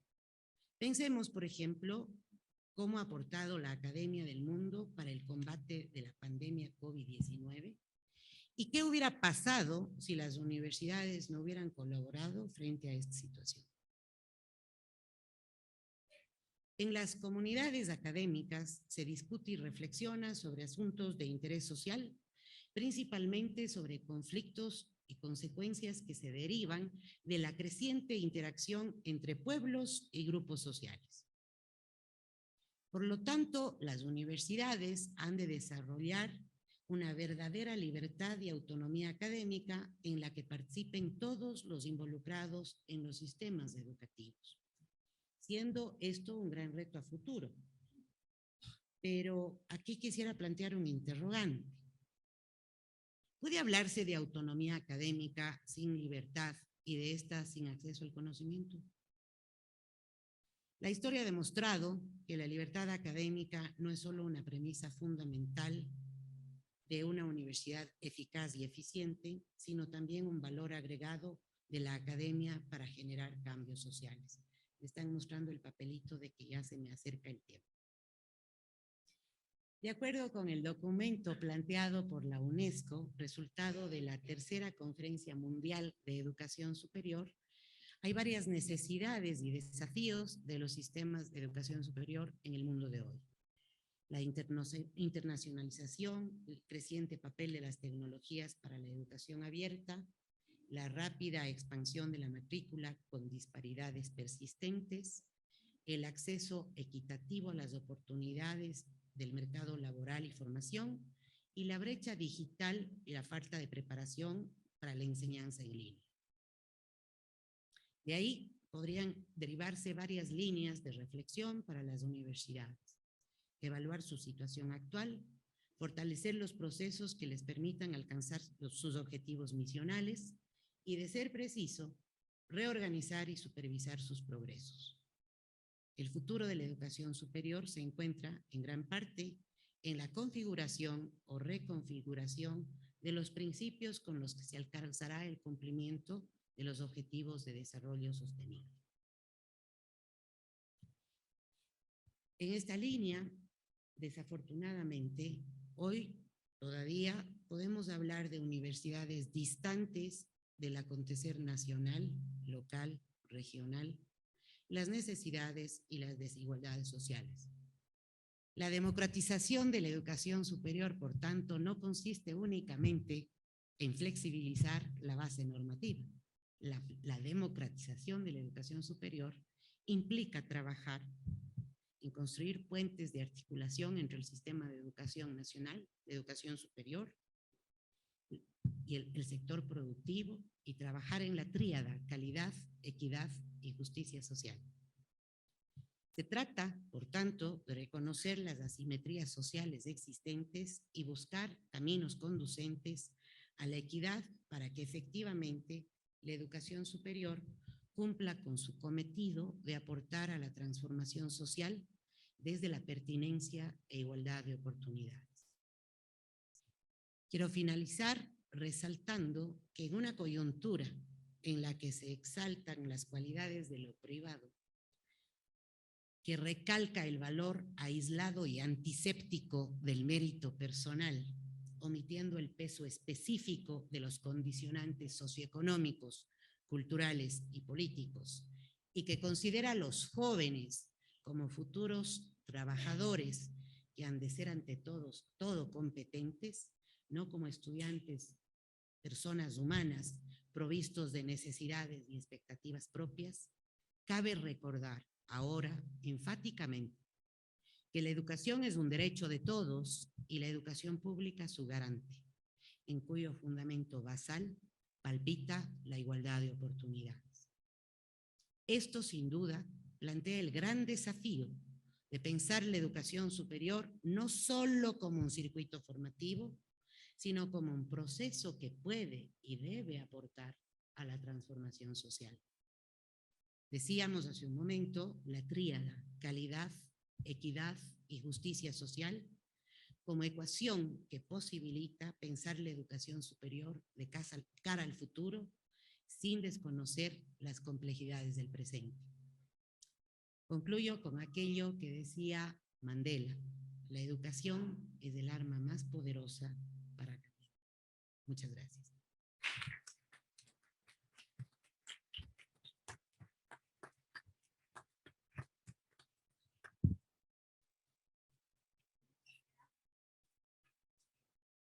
Muchas gracias a la doctora Vélez por su intervención. Vamos ahora con una ronda de preguntas.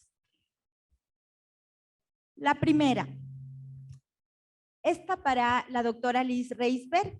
Nos preguntan, ¿cómo minimizar el peligro de convertir la digitalización en fines sin permiso y no en medios al servicio de la educación superior? Y nos pone en paréntesis el rol también del chat GPT. Perdón, ¿podés repetir la pregunta? Sí, claro, Liz. ¿Cómo minimizar el peligro de convertir la digitalización en fines en sí mismos y no en medios al servicio de la educación superior? El caso del chat GPT.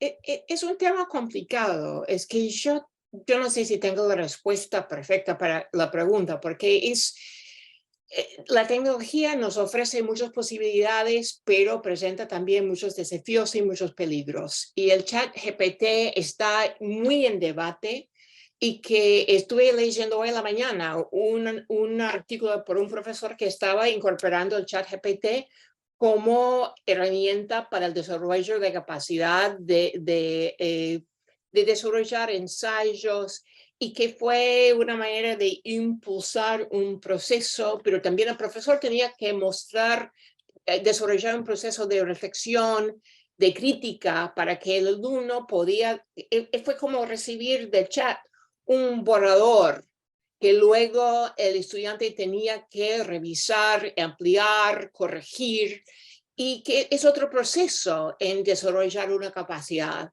Pues así, para mí es lo mismo como obligar que los estudiantes apegan sus celulares en el aula, en vez de incorporar el teléfono como herramienta del aprendizaje. Esas tecnologías van a seguir llegando, y yo creo que tenemos que encontrar manera de incorporarlas para contribuir al proceso de aprendizaje. Muchas gracias, Liz. Voy con la siguiente pregunta. Esta para cualquier panelista, y nos indican, la UNESCO ha indicado que la pandemia, sobre todo en países en vías de desarrollo, retrasó el aprendizaje en escuela y bachillerato en al menos 7 años. ¿Cómo debe enfrentar la universidad y las instituciones de educación superior este desafío? Tal vez la doctora Vélez.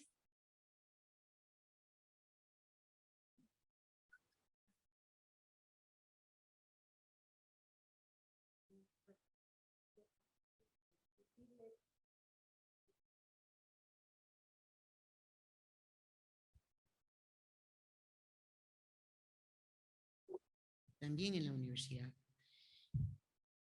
Por otro lado, es importante tener en cuenta que el perfil de los estudiantes que ingresan al sistema de educación superior se ha modificado, incluso antes de la pandemia. Pero los efectos de la pandemia nos interpelan y nos ponen frente a un gran desafío, que es trabajar en cómo los perfiles de ingreso a la educación superior no solo se han modificado, sino plantean una reflexión y análisis de los cursos o de los mecanismos que podrían posibilitar una nivelación previa para que los estudiantes puedan acceder al sistema de educación superior. Y en esto quisiera hacer un pequeño paréntesis. No se trata únicamente de pensar en que los estudiantes lleguen al sistema de educación superior. Los profesores aquí presentes seguramente coincidirán. Se trata de trabajar con los estudiantes para que tengan las herramientas necesarias para que permanezcan en los circuitos formativos y puedan concluirlos exitosamente. Si esto ya era un desafío antes de la pandemia, como resultado de estos efectos que la UNESCO señala tan nítidamente, habría que pensar cómo desde las universidades, por ejemplo, se establecen puentes para trabajar con los últimos años de bachillerato y de tal forma ir respondiendo a las necesidades de los nuevos estudiantes. No solamente pensando en el público que entra a la universidad, sino pensando también desde una contribución de la universidad para el fortalecimiento de las sociedades. No sé si Francisco quisiera acotar algo al respecto. Gracias. Algunos ejemplos. Así como hablé de los programas de frontera de la PUSE y hoy el decano de Economía, Rubén Flores, del encuentro de la Red de Desigualdad y Pobreza de OSJAL, nos compartía algunos otros de estos programas. Hoy que recorría los pasillos de la Facultad de Economía, encontraba también ahí publicadas una oferta para el alumnado donde se hacía formación en redacción académica para la educación superior. Es decir, así como existen los programas de frontera, están los programas de ingreso a la universidad, donde mucho tendremos que remediar de las fragilidades educativas fruto de la pandemia que la UNESCO nos reporta. En el Instituto Ayuc, en el Istmo de Tehuantepec, la cinturita de México, Instituto Jesuita para 13 pueblos indígenas de la región. Todos ellos tienen el español como segunda lengua y se ofrece también de manera intensiva, porque la formación se da en español, lengua común para ellos, este tipo de cursos de manera intensiva y con apoyo de la tecnología se ofrecen ejercicios matemáticos desde la trigonometría hasta el cálculo. No habría capacidad de acompañar al alumnado de las frágiles, egresados de las frágiles bachilleratos interculturales oaxaqueños en México, 1 a 1 de la trigonometría al cálculo para nivelarlos de ingreso a la universidad. La tecnología no lo permite y creo que herramientas como el ChatGPT también nos pueden ofrecer ese tipo de ejemplos y aprendemos a utilizarlos adecuadamente para, como se acaba de ejemplificar. Quería citar estas alternativas. Muchas gracias a la doctora Vélez y al doctor Urrutia. Voy con la última pregunta. Esta va dirigida a la doctora Reisberg por parte del doctor Hugo Burgos, decano de posgrados de la USPQ. Y nos dice, parece que la transformación curricular recae sobre capacitar los profesores. Sin embargo, no es necesario cambiar la visión de la universidad. Por ejemplo, universidades con una visión de artes liberales que tienen un currículo transversal y una capacidad de atender a estudiantes como personas. ¿Cómo cambiar la visión de la universidad?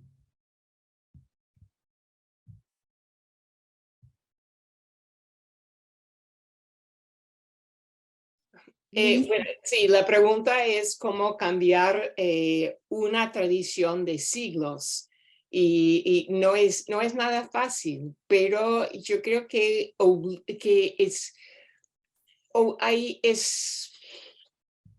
es un momento cuando es obligatorio que hay una reflexión dentro de la universidad y que tiene que incorporar no solamente la participación de los docentes, pero de todos. Que realmente eso, el problema es que las transformaciones son necesarias y urgentes y el cambio en la universidad es lento.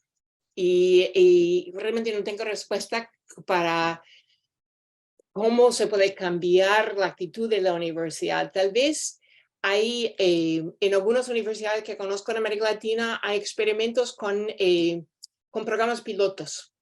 Que cambiar toda la universidad, incorporar toda la universidad en una revisión de todos los mapas curriculares, de todas las carreras, es complicado. Lanzar un programa piloto es un poco más viable y se puede hacerlo con más agilidad.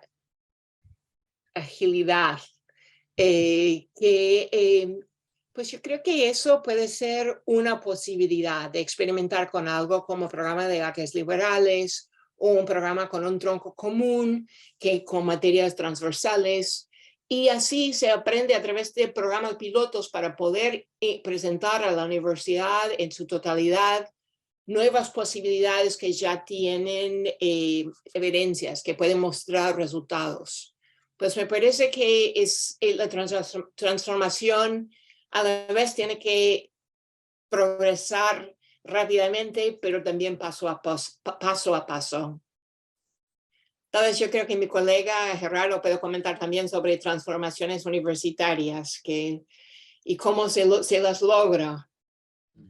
Gracias, Liz. Y yo creo que, bueno, primeramente coincido contigo y creo que también es muy importante que investiguemos la pregunta misma que se ha planteado, ¿verdad? Porque yo creo que es muy, a veces cuando hablamos de transformación, es fácil no señalar, ¿verdad? Porque sobre todo en nuestras culturas, yo soy mexicano, entonces tendemos a no señalar los puntos porque somos como muy educados en ese sentido. Pero cuando lo que yo estoy entendiendo de la pregunta es que la realidad, de mi perspectiva, es que las universidades no cambian, no pueden cambiar. La gente dentro de las universidades puede cambiar de opiniones y por lo tanto lo que necesitamos hacer es identificar coaliciones dentro de la institución. Y sí, los profesores somos un sector, pero tenemos ciertas cuestiones, ¿verdad? Dependiendo del sistema, dependiendo de la institución, controlamos mucho o poco de las decisiones curriculares que se toman. Pero entonces quiere decir que si no lo hacemos nosotros, alguien lo está haciendo. Y entonces hay que identificar cuáles son las coaliciones dentro de la institución que a lo mejor están obstaculizando esa transformación, porque si no los podemos al menos identificar, mucho menos podemos tratar de convencerles de que en realidad el no cambiar es la amenaza más importante a la sustentabilidad de nuestras instituciones. Si no cambiamos, todas estas tecnologías van a avanzar, ¿verdad? Y si no las involucramos, como Liz decía hace un momento, no necesitamos prohibirlas, porque eso no nos va a llevar a nada bueno.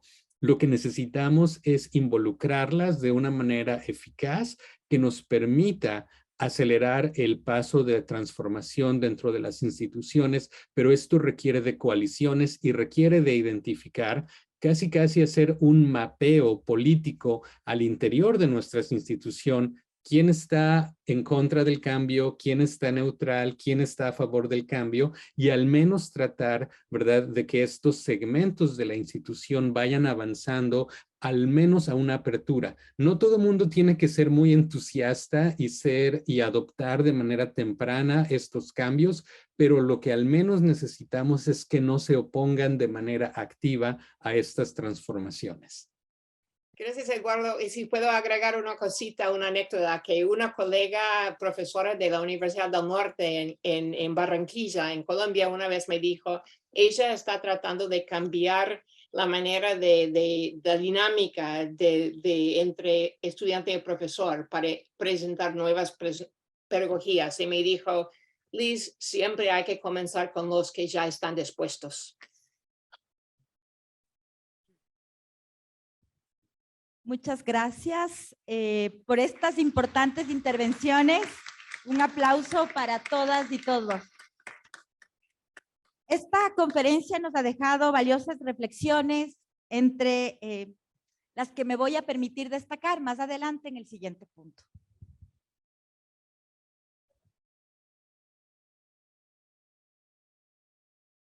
Apuesta por una formación integral e innovadora, que responde a los desafíos de las grandes problemáticas globales y sociales. En esta línea, damos paso al lanzamiento de la maestría en gestión de la educación superior a cargo de su coordinadora, la magíster Lorena Araujo. Por favor, Lorena.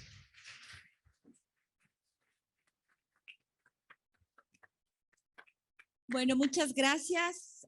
Agradezco la presencia de nuestro señor rector, autoridades del Sistema de Educación Superior, distinguidos panelistas, queridas autoridades de la PUCE, amigos y amigas.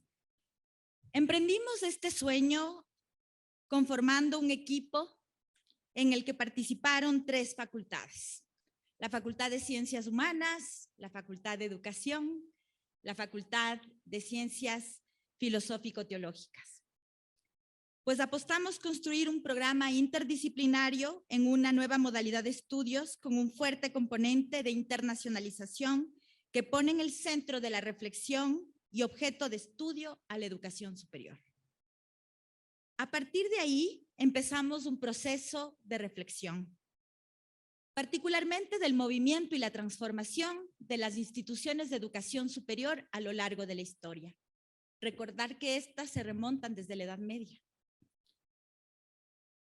Justamente nuestra reflexión nos planteó 2 interrogantes.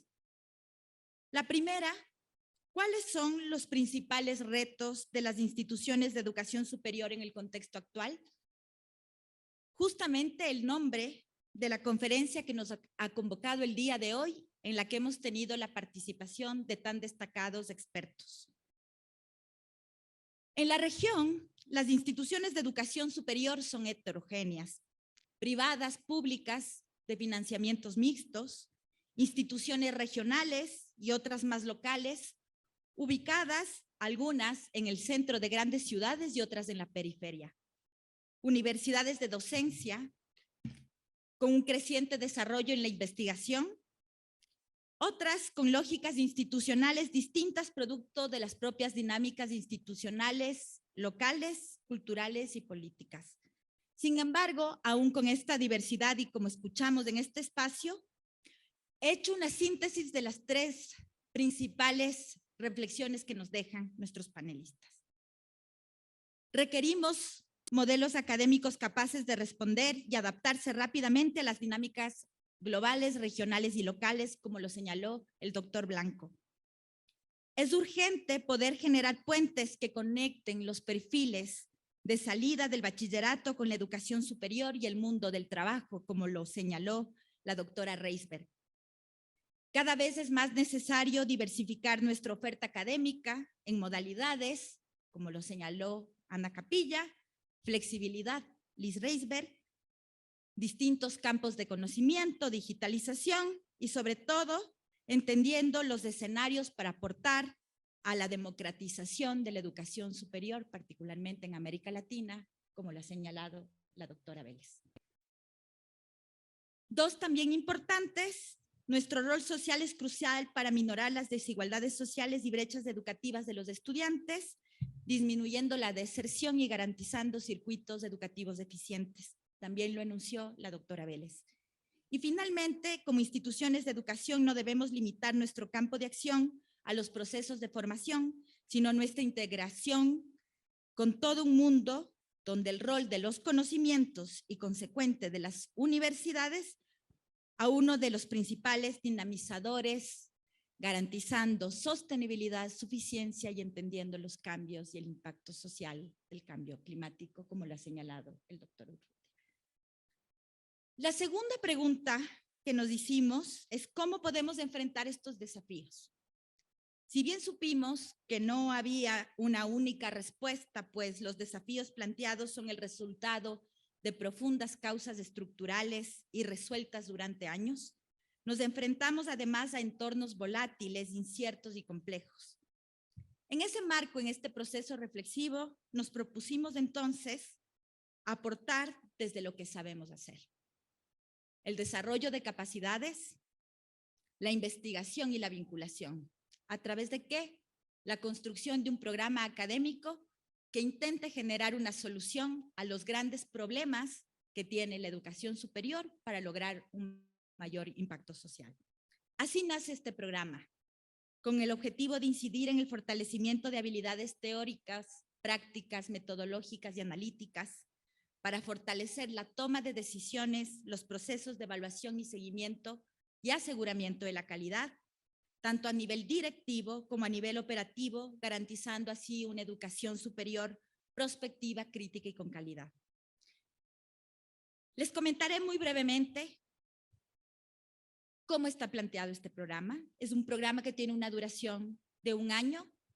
Cada semestre está comprendido por 2 módulos y además cuenta con un tronco común para que luego los estudiantes, de acuerdo a sus intereses e impacto, podrían tomar la mención en liderazgo y planificación, gestión y aseguramiento de la calidad e innovación para la gestión académica. Su estructura curricular está basado en el desarrollo de 4 competencias generales que se trabajan en el tronco común, 2 competencias transversales que abordan particularmente la ética y la planificación y la metodología, y 2 competencias específicas por cada mención. Las herramientas metodológicas que nos permiten alcanzar estos resultados de aprendizaje del programa son, por enunciar algunos, el aula inversa, la resolución de problemas y todos ellos basados con el conocimiento situado. Sabemos además que para el éxito del programa se requiere un alto nivel de interdisciplinariedad. Por lo tanto, su microcurrículo ha sido construido desde distintas áreas del conocimiento. Por ponerles un ejemplo, tenemos asignaturas que recogen herramientas y conceptos de la psicología organizacional, complementándola con la teoría de las organizaciones. Por lo tanto, nuestra estrategia para impartir los procesos de aprendizaje y enseñanza están basados en la docencia, codocencia y la docencia compartida.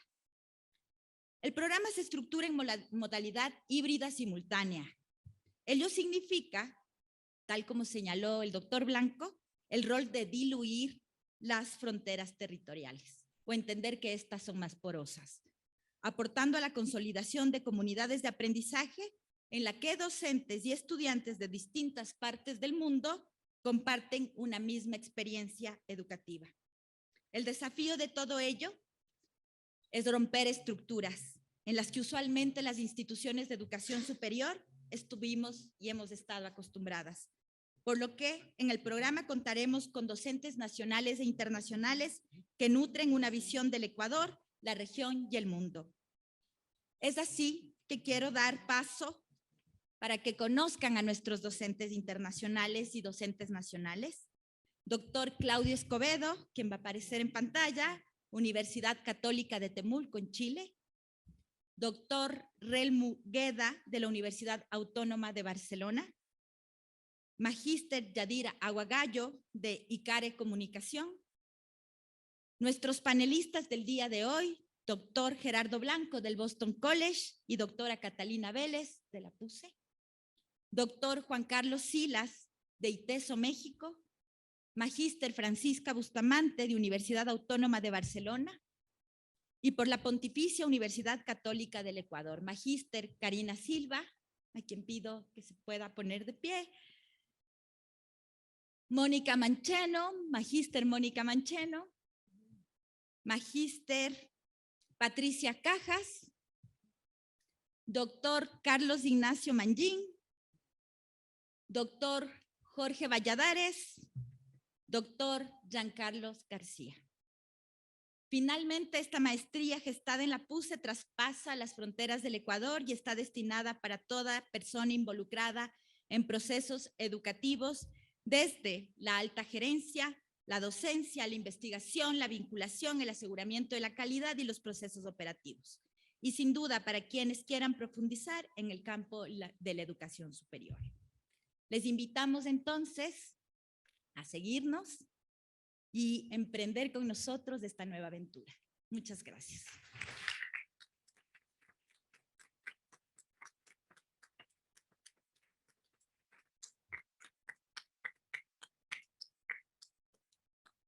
Gracias, Lorena, por esta introducción a los componentes innovadores de esta maestría.